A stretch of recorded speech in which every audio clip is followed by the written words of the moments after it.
I started already filming.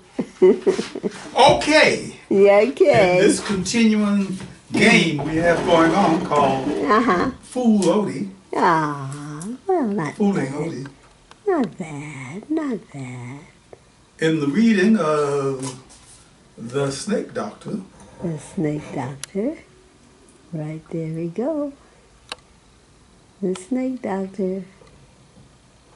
Okay. We're midway into it. Yeah, yeah. And as I said in one of my little notes, the plot thickens.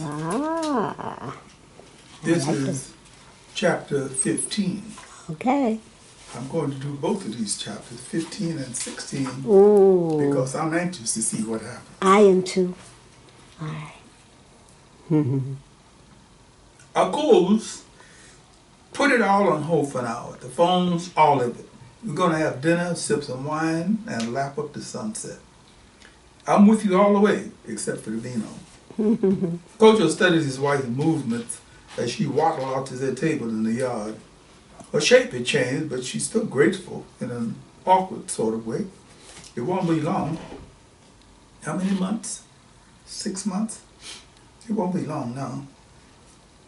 Wow, linguine clams. How did you know I wanted pasta? I know my man, she answered. It gave him a lascivious wink. Linguine clams, garlic bread, no business talk, a good French vin ordinaire. The lush colors of Fellini's Roma, the art of Marcello Mastroianni, Giancarlo Giannini, Sophia Loren, Vittorio De Sica, Victor Storaro, flowed through his senses as the flavors of food mingled in his mouth.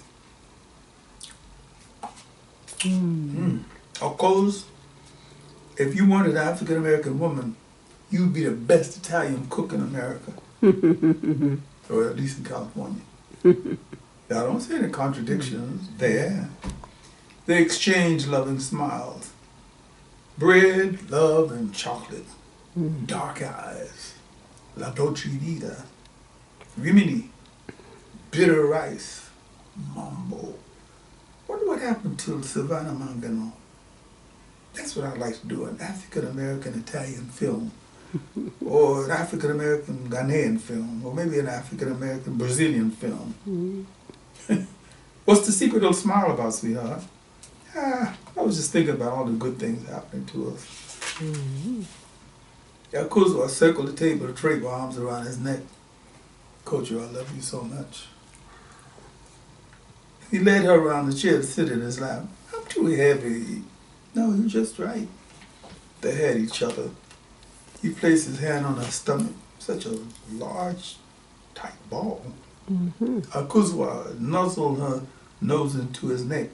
Kojo, looking over her shoulder into the border of flowers, shivered when he spotted the green and black slithering blur of the snake. For a moment, he felt a deep sense of revulsion about the dirty deal he had going on in order to claim fame and fortune. I can't lie to myself about it, not after feeding this damn thing twice already, a rat and a rabbit.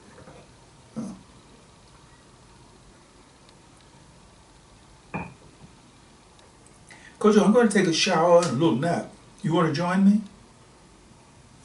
Just as soon as I finish off this glass of Bourrée, she planted a solidly erotic kiss on his lips and strolled into the house, winking at him over her left shoulder.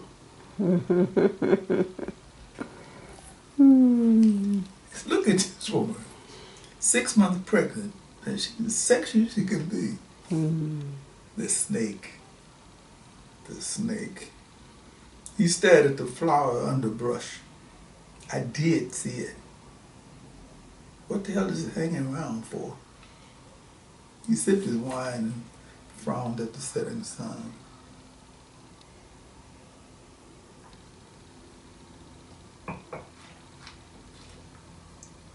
Exactly 1 month later, into the new year, while doing his early morning capoeira workout, the snake slithered casually into view.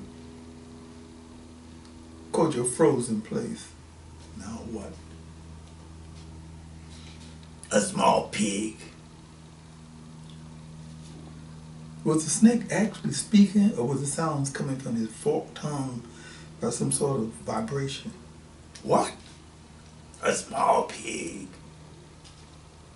No, no, I'm not gonna feed you. I'm not gonna feed you again. The snake slithered away, leaving Kojo in place, trembling, sweating, and the workout forgotten. Why me? Damn. He draped the towel around his neck and started the uphill jog home. I've already fed the damn thing 4 times. A rat, a rabbit, another rat, a baby chicken. But that was last year. A small voice whispered at the back of his head, last year. This is the new year. Mm. The new year meant a few crucial scenes for Grandfather's Eyes had to be reshot. Post-production work started. Arguments happening with Charlie Bascom about the final cut. Kojo, come on, man. You gotta admit it's a pretty weird situation we have here, where the guy who's responsible for making the deal of the decade doesn't really know what the fucking movie's about, really. Or has no say-so about the final cut. This is some crazy shit, you know what I'm saying? I asked you to trust me. Yeah, but I still think I'd have a little more say-so about the product. It's not a product, Charlie. Remember that. It's the film. Yeah, sure, Kojo. Didn't mean to piss you off. The music, a really important element, was going straight up with Yuna, the genius composer and the Earth One musical group. Yes, it's all coming together. Why should I cater to the whims of a damn snake? I have to be out of my cotton-picking mind to do some shit like that. Time to shower, shave, off to our production company. Kojo Jackie has me scheduled to speak to a women's group this afternoon. She thinks my pregnant tummy will have a positive effect. Smart lady. And then I have this literary number to do this evening. Hey, don't stress yourself out. You know, nothing like that. No stress marks here. She's made limo arrangements for me, the whole bit. Well, good. I'm glad she decided to focus on your side of the screen for a while. She's been wearing me out. She'll get back to you next week. Have no fear. Does a woman ever sleep? Oh, only when she doesn't have anything else to do. Agreements made, contracts to read, an appointment with the lawyers, green shafted and rash, a visit to the hospital to cheer up Thelma Nagata, the super office manager who was recovering from a slight case of fatigue. Editing, I had a zillion things to do. He was backing out of the driveway with all of this on his mind and almost rolled over the 3-year-old. The mother screamed, froze his foot on the brakes. He looked in the rearview mirror at the woman who snatched her baby up into her arms as she scurried across the driveway. They exchanged mean-eyed looks. You almost ran over my baby, you beast. You shouldn't let your baby run around driveways, idiot. He felt unnerved by the experience. God, how would you feel running over a baby? The thought caused him to become more cautious at stop signs, drive a little slower through the city streets. He came off the freeway at Slauson Avenue and pulled over immediately to let the screaming fire truck pass. Always something burning in South L.A.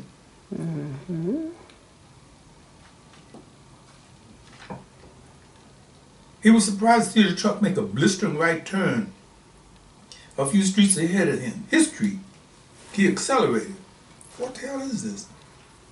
He turned the corner to find it blocked off, fire trucks and police cars in his way. He backed up, whipped around to the next street for a parking space and ran back to our production company office loft. A crowd of the curious blocked his way. Let me through here, I'm the owner. Sorry, pal, doesn't matter who you are, you can't get through here. Let him through, officer, let him through. One of the firemen called out to the overzealous policeman. You say you're the owner? Yes, I am. What happened?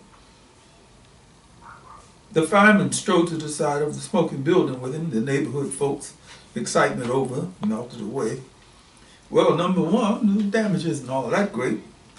It's more a case of more smoke than fire, luckily.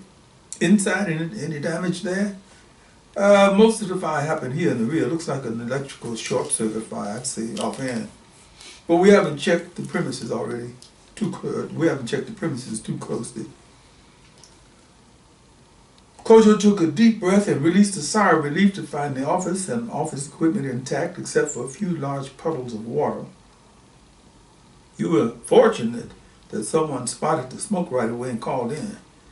Yeah, I really appreciate that.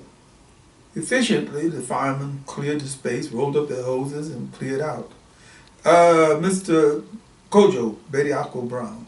Mr. Brown, your bill will be sent next month. Thanks for your cooperation. Yeah, thank you. A fire caused by an electrical short circuit. He strode through the space, consciously trying to block certain thoughts from his mind. Almost ran over a baby. Fire in the office. No connection. Just all pure coincidence. He sprawled on one of the office sofas, wishing he had someone to talk with. What's wrong with me? I have hundreds of people to talk with.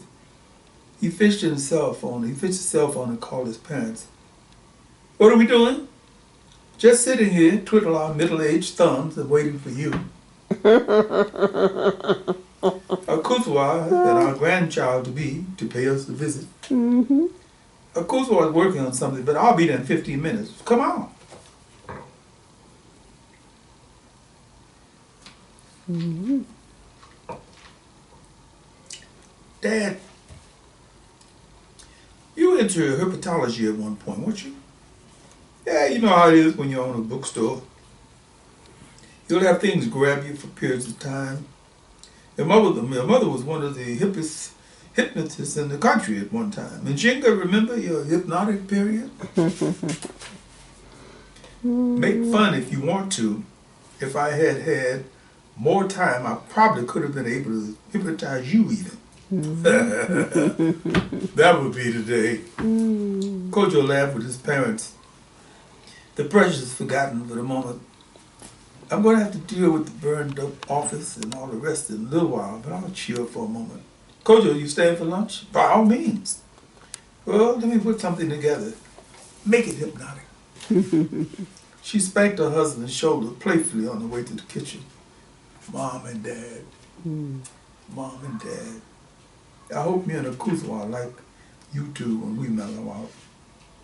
Now, what's this thing about the snakes? Well, we're dealing with a couple of scenes that concern snakes. So what do you want to know? I got a few books on here. Kojo toyed with the idea of beating around the bush. No, not with Dad. How often do snakes eat? Father gave him a curious look. Well, as you know, a lot depends on the size of the snake, the type of snake, and the size of the meal. A fair-sized anaconda can swallow a monkey and not have to eat again for about 3-4 months. So theoretically, a certain kind of snake of a certain size will only have to eat maybe 4 times a year. Right. There's no evidence of greed in snakes, unlike some other species of beings. Kojo gave his father an attentive look. He signaled that he wanted to know more. Snake is a very interesting figure in everybody's mythology.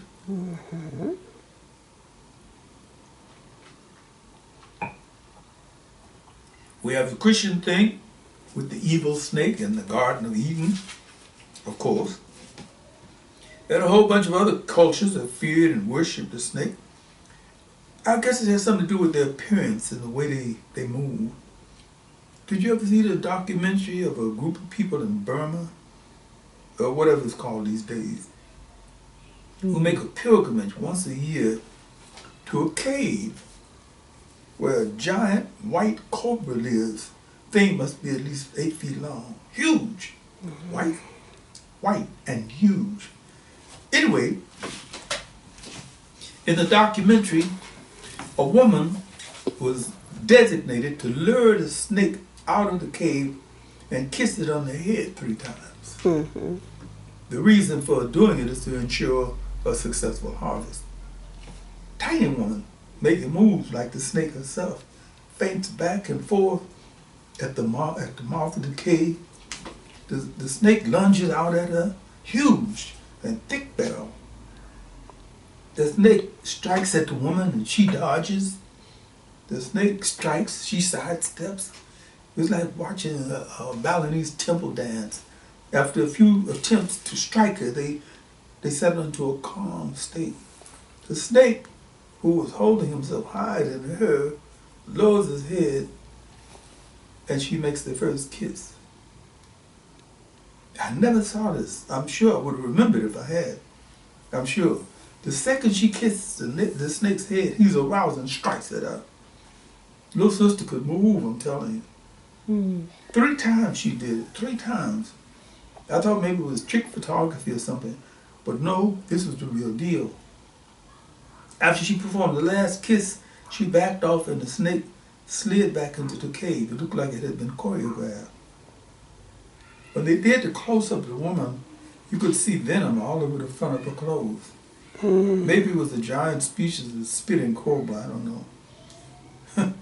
Yeah, that was a hell of a piece of film. I think I saw it at one of those herpetology sessions I used to go to years ago. Incredible thing about the snake, it's always been considered an evil messenger, even by people who worshipped it. The ancient Egyptians, for example. I can't think of any record anywhere that offers us a picture of a good snake. Kojo felt a chill grip the back of his neck. But snakes do a lot of good. They eat rats. Yeah, right. They stabilize the balance, makes nature work as well as it does. But once we take the creature out of the desert and the fields, he becomes an evil demon in league with wicked spirits, stuff like that.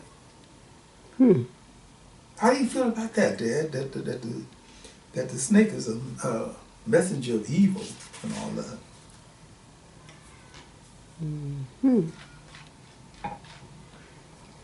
Well, I have to feel that there must be a bit of fire in some of that smoke. I mean, let's face it, there's people all over the planet have come out with negative stuff about the serpent. The serpent, they must know something. Or they found out something. I put a special trust in the so-called primitive people. They're the ones living closest to the snake, and they know him. And they have mythologies that stress his evil side as well. If you gentlemen can put your gruesome snake talk aside, we can have lunch. Kojo, would you like a glass of wine?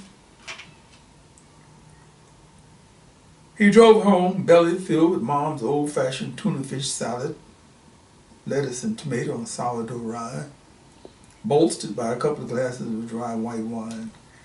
Things couldn't be too bad if they can be repaired. Yeah, that's what they said. You were lucky someone called the fire department right away. You could say that again. What the hell, we got some repairs to do. Thank goodness nothing was burned. It could have been worse.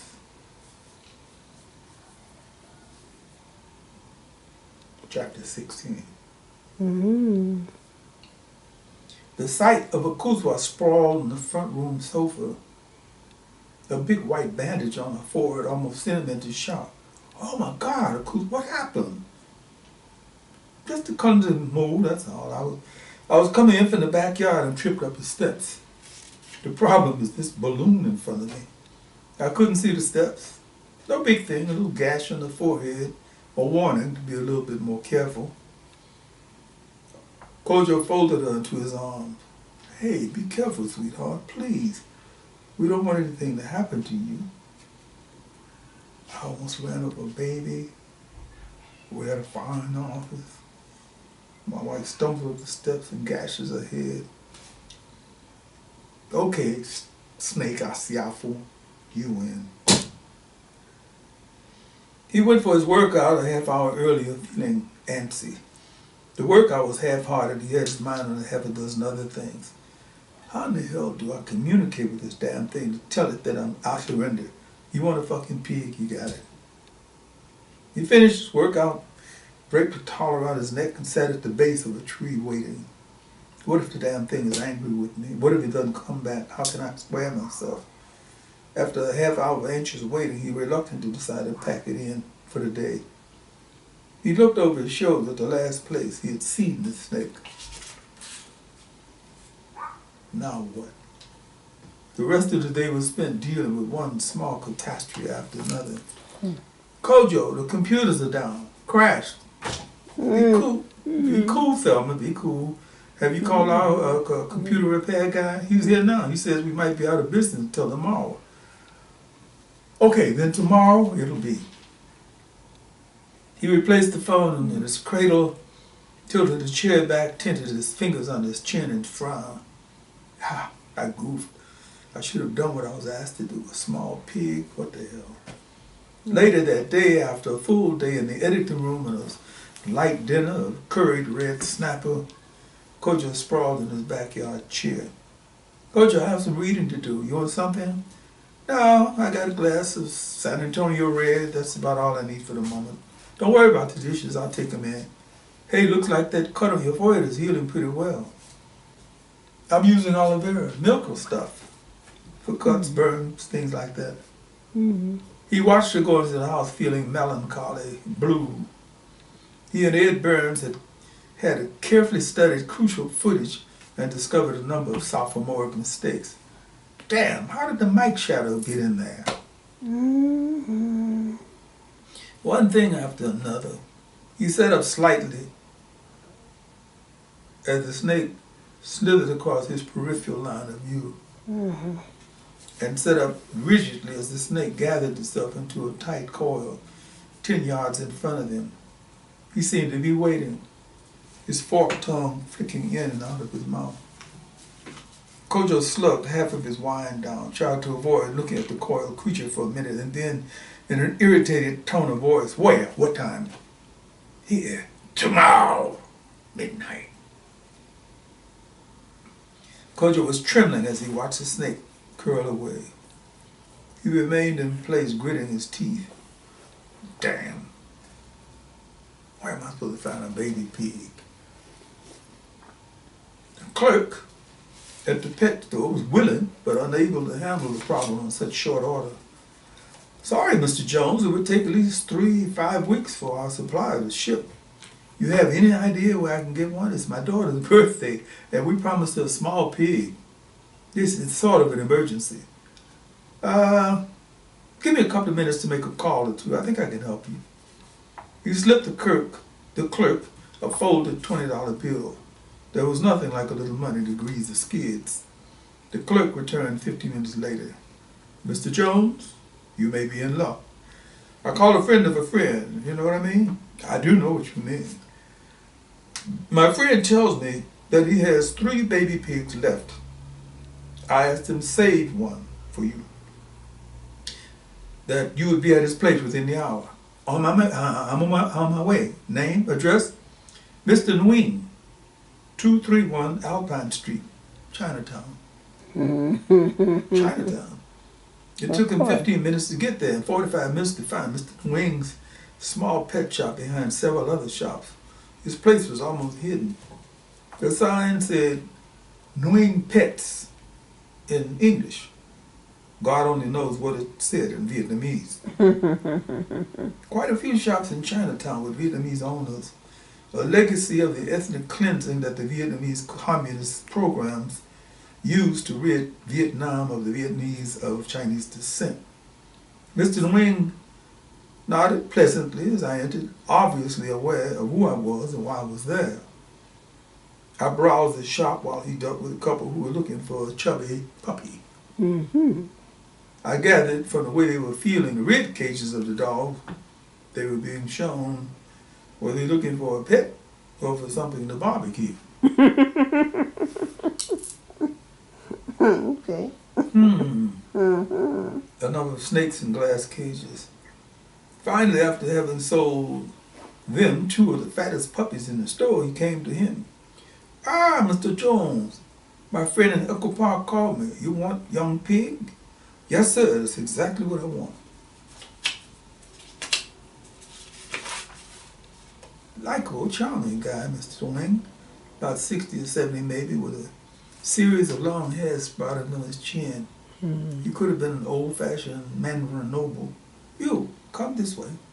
He gestured for me to follow him. I followed him to a small, squared-off dirt enclosure that looked like a patio. And right there in the middle were 3 of the cutest little pigs I'd ever seen.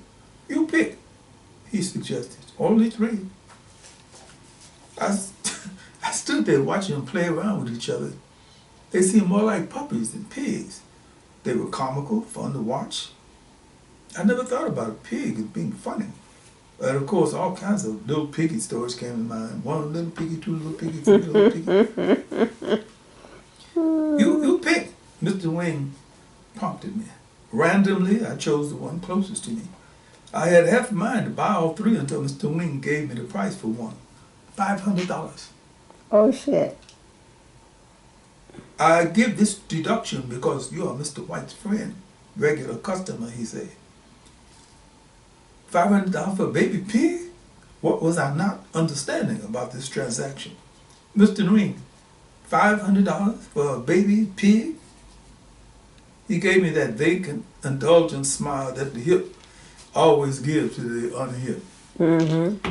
Mr. Jones, these pot-bellied pigs, these special Vietnamese pigs, they are many times used for pets. They are more intelligent than dogs. Yeah, but $500? One never knows. Your pig may grow to become a genius. Not likely. I wish that I had time to see that happen. Okay. Mr. Wing cut me a strange look as he took my check and 3 pieces of ID on his Xerox machine. I know your daughter will enjoy this pig. It is called pot-bellied pig in English. Does it speak Pid Latin? So sorry, sir. I cannot understand. No problem, Mr. Wing, and thank you very much. That's interesting. His ID would say Brown, Hey, Mr. Jones, or whatever. well, he's fake. His fake name to the pet shop owner, Mr. Jones. Yes. So the pet shop owner has called up the guy in Chinatown, told him Mr. Jones is coming. Yes, so he doesn't know him as Brown. Right. Now we do. I was very careful about that point. Okay, now we do. Okay. I don't think I'd ever had but thank you. I don't think I'd ever had so many people smile at me as I trotted to my car with this Vietnamese pot-bellied pig under my arm. So now I have my pig. What to do with it till tomorrow night? I couldn't think of one single friend I could think of who would be open to the idea of babysitting a pig. Excuse me, Mom, Dad, can I leave my pot-bellied Vietnamese pig with you till feeding time tomorrow night? The pet shop. This guy was becoming my partner in crime without even knowing it. Mr. White, I wonder if I could leave my birthday pig with you till tomorrow evening. Of course, Mr. Jones. Be glad to accommodate you. I see Mr. Wing has sold you one of his rare pot-bellied pigs, rare in this country. Wonder where he got it from. I slipped Mr. White another fold of 20. I'll pick my pig up before you close tomorrow evening. Anything to feed this little beast, he seemed to be a bit snackish. Oh yes, they love oatmeal and apples, corn, veggies, very intelligent animals. Some tests show that they're much more intelligent than dogs. See you tomorrow. See you tomorrow afternoon, Mr. White. The show was on the road. The film, My Grandfather's Eyes, was scheduled for a limited spring-summer release. Members of his staff called to discuss whatever they were involved with. Jackie F. Muhammad, the PR person, had gone toe-to-toe with Charlie Bascom and won by a split decision. Kojo, where in the world do these Neanderthal-thinking white men come from? You know what this guy had in mind for our publicity posters? He wanted an Uncle Remus-type figure with a little boy perched on his knee. Kind of a take on the Song of the South. Can you believe? We had to circumnavigate his madness to put things on the proper track. All praises due to Allah. The law firm of Green, Shafton, Clark, and Rash ran interference in negotiations concerning the money details between the filmmaker and the distributor. Making films is more about business than making films. I see. Mr. Brown, I think you'll be pleased to know that Mr. Bascom has finally accepted our terms. We'll have contracts for you to sign in the coming week. Contracts, loose ends, endless details, and a small pot-bellied pig to be staked in the backyard at midnight for the snake's consumption. Mm-hmm. A hell of a day. That's the official title he stuck on her. Kojo, are you still with us here, brother? Yeah, I'm with you. Yeah. Telephone calls, meetings, minor league emergencies. These people at the African American Anti-Defamation League want to meet with you on Monday. They've gotten a word from somebody that the N-word is going to be used a lot in your film. No, it's not. Period. Well, that's what you have to tell them. How about 10 a.m. on Monday? Okay, 10 a.m. on Monday. A hell of a day. And finally it was over. And he was racing to get to the Echo Park pet shop before it closed. Ah, there you are, Mr. Jones. Thought you forgot about your little porker here. Not on your life. Not on your life. We put a lease on Johnny Boy for you. Johnny Boy? That's what my wife called him the minute she saw him. Thanks for babysitting my pig for me. Not a problem, anytime. 6 p.m., 6 more hours before midnight. Akosua, the almighty cell. Hey, sweetheart, how's it going? Busy. Jackie gave me some homework to do. I'm rewriting some stuff to go on our production company website. That makes two of us busy. I have to get together with Ed Burns and Mac Weaver to talk about some scenes that may have to be redone. Don't wait up for me, okay? I'll leave a snack on the bottom shelf of the fridge. And a glass of red. And a glass of red. Love you, baby. Love you too, sweetheart. Now what?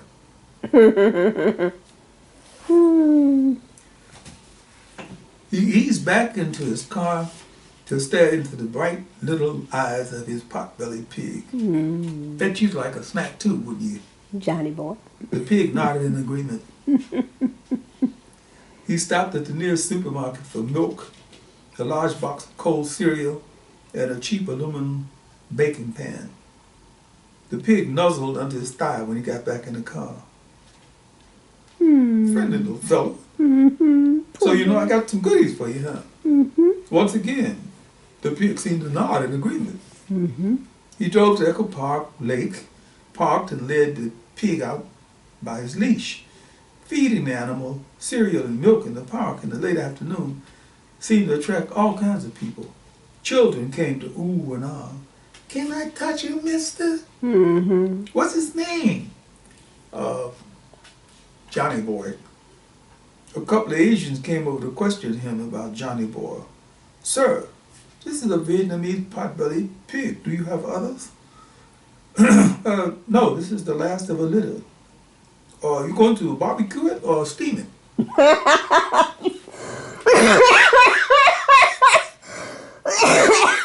Okay, that's that. I hadn't thought about doing either one. I'm going to give it to a snake. After feeding Johnny Boy, he sat on a park bench staring at the water in the lake. The pig lay down under his bench. Oh, God, life is a bitch. Life is a bitch. The words kept stabbing him in the head. Life is a bitch. He felt guilty about lying to Akosua. The whole business seemed to be compounding interest. First I lied to my wife, then I have to tell a lie to support that lie. He stared at the pig sprawled on the side under the bench.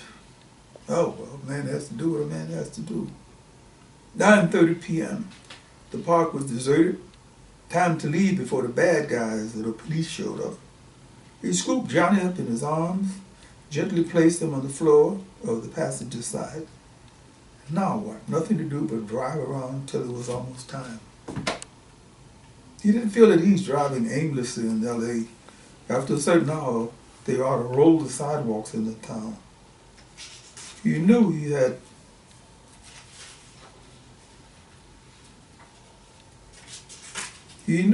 to avoid the black and brown areas of the city where the police presence was heavy and often oppressive. And it definitely wasn't a good idea to drive around Beverly Hills or any of the other affluent, largely white sections. He thought about stopping on Crenshaw to have a couple of beers just to kill time, but common sense vetoed that notion. That's all the police would need, a drunken black man with a pot-bellied pig in his car. Mm-hmm. He decided to stay on the freeways to mingle with late traffic for a couple of hours. For the first time since he had come to Los Angeles, he actually welcomed the idea of being caught in a traffic jam. 10:45 p.m. He made a U-turn just above Malibu and kept within the speed limits all the way to Echo Park. He was in a slight panic driving around the streets near his house. I can't pull up in my driveway. It might wake Akosua up if she's not already up waiting for me. No place to park. Damn. He was beginning to feel desperate when the parking space 2 blocks south of his house suddenly yawned open for him. 11:39. Have to be there at midnight. Have to be there at midnight. He parked, grabbed the pig, and trotted up the street. Now the tricky part. The front porch light was on, but their bedroom light was off. Good. Looks like she's done the sensible thing and gone to bed instead of waiting up for me.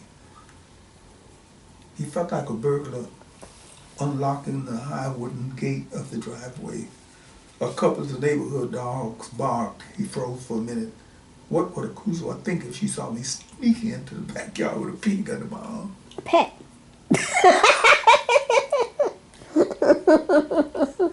The thought almost caused him to laugh out loud. What if she called the police and they caught me out here? I can just see the headlines now in the California section of the LA Times.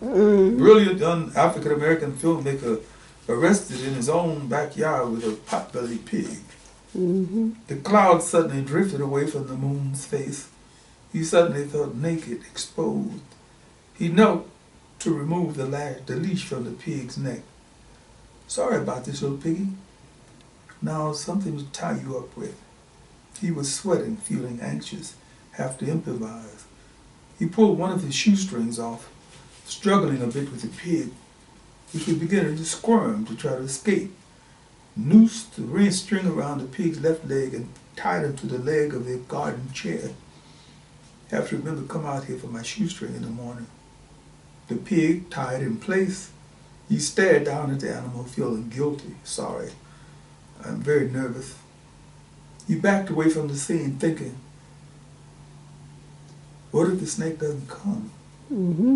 How in the hell could I explain away a pot-bellied pig in the backyard? Pet. He sneaked back out of the driveway and jogged down the street to retrieve his car. Akosua gave him a drowsy, hi honey, and turned on her side to continue dreaming. Kojo undressed, put on his pajama bottom, crawled quietly into bed and stared up at the face of a full moon, imagining the scene taking place in the backyard. The snake swallowed the pig. He was up at 6 a.m. pretending a toilet run. It took a glance through the back door window to see that the pig was gone. He took a deep breath, a sigh of relief. Going back downstairs, he paused. Maybe the damn thing broke free. He made a quick trip into the backyard. The shoestring was tied to the chair, and the other end, the noose that held the pig, was untied. Once again, he tried to puzzle that one out. He prowled the perimeters of the yard to make certain that the pig was gone, that he wasn't hiding somewhere. He was gone, sacrificed. And there you have it. Wow.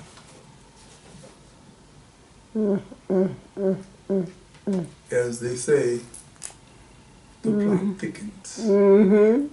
Now, if you could advise people to go and buy this book somewhere. Definitely can be bought on Author House, www.authorhouse.com.